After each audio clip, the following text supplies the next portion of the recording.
Sometimes, I don't know how, people who live many miles apart seem to realise the time has come to act. Perhaps ideas can spread like pollen on the breeze. In any case, down in the palace dungeon, the prisoners who'd hidden knives and chisels, heavy saucepans and rolling pins beneath their mattresses and stones in their cell walls were ready at last. At dawn on the day the Ickabog approached Kurdsberg, Captain Goodfellow and Mr. Dovetail, whose cells were opposite each other, were awake, pale, tense, and sitting on the edges of their beds, because today was the day they'd vowed to escape. Several floors above the prisoners, Lord Spittleworth too woke early, completely unaware that a prison breakout was brewing beneath his feet, or that a real live Ickabog was at that very moment advancing on Shoeville, surrounded by an ever-growing crowd of cornucopians. Spittleworth washed, dressed in his chief advisor's robes, and headed out to the locked wing of the stables which had been under guard for a week. "Stand aside," Spittleworth told the soldiers on guard, and he unbolted the doors. A team of exhausted seamstresses and tailors were waiting beside the model of a monster inside the stable. It was the size of a bull, with leathery skin, and was covered in spikes. Its carved feet bore fearsome claws, its mouth was full of fangs, and its angry eyes glowed amber in its face.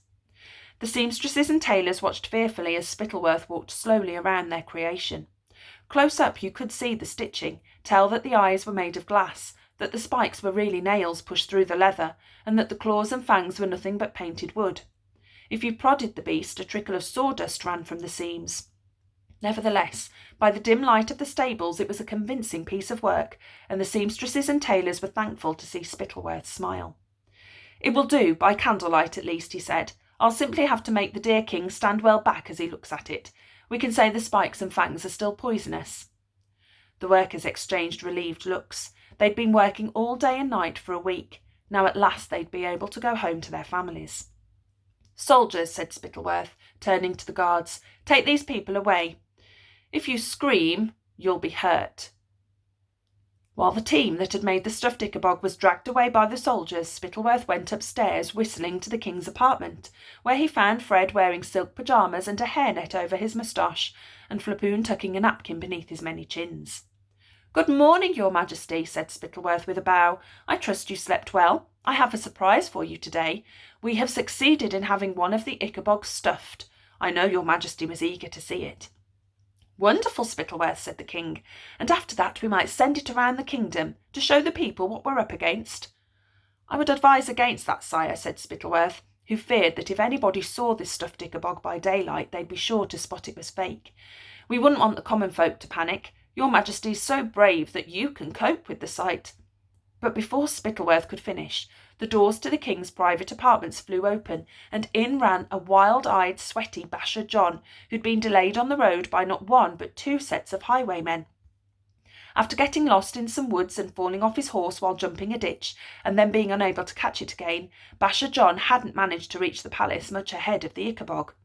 Panicking, he'd forced entry to the palace through a scullery window, and two guards had pursued him through the palace, both of them prepared to run him through with their swords.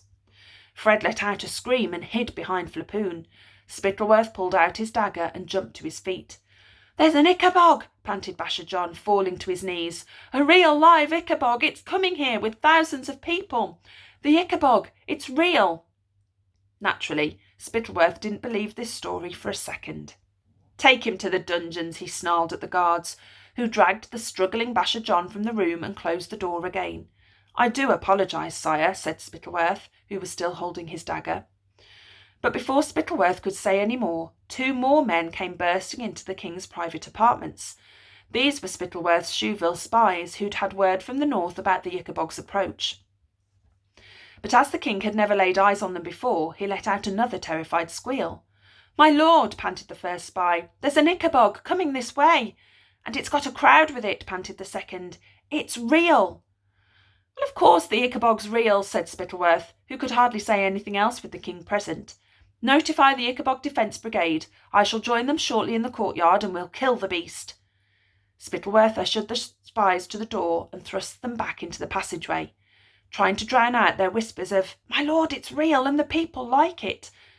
"We shall kill this monster, as we've killed all the others," said Spittleworth loudly for the king's benefit, and then under his breath he added, "Go away." Spittleworth closed the door firmly on the spies and returned to the table, disturbed but trying not to show it.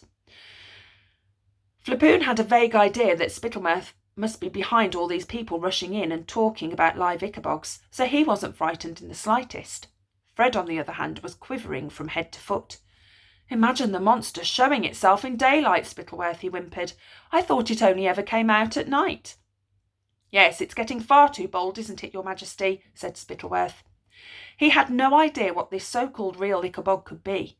The only thing he could imagine was that some common folk had rigged up some kind of fake monster, possibly to steal food or force gold out of their neighbours, but it would still have to be stopped, of course. There was only one true Ickabog, and that was the one Spittleworth had invented. "Come on, Flipoon, we must prevent this beast from entering Shoeville." "You're so brave, Spittleworth," said King Fred. "Tish pish, Your Majesty. I would lay down my life for cornucopia. You should know that by now." Spittleworth's hand was on the door handle when yet more running footsteps, this time accompanied by shouting and clanging, shattered the peace. Startled, Spittleworth opened the door to see what was going on.